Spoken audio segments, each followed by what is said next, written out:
আমার যদি একটা বাড়ি হতো আমি কি ফুটপাতে থাকতাম বলেন আপনি? আমি ফুটপাতে থাকতাম না।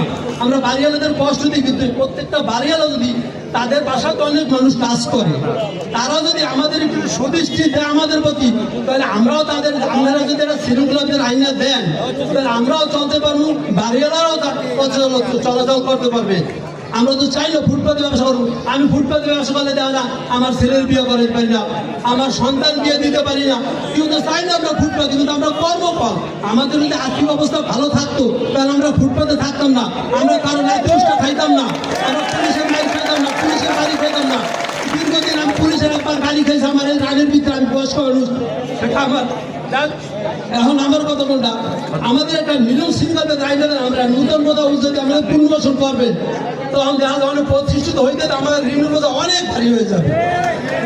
আপনি দয়া করে আমাদের করেন, কিন্তু একটু সময় নিয়ে করেন, আমাদের একটু সুদৃষ্টি দিয়ে।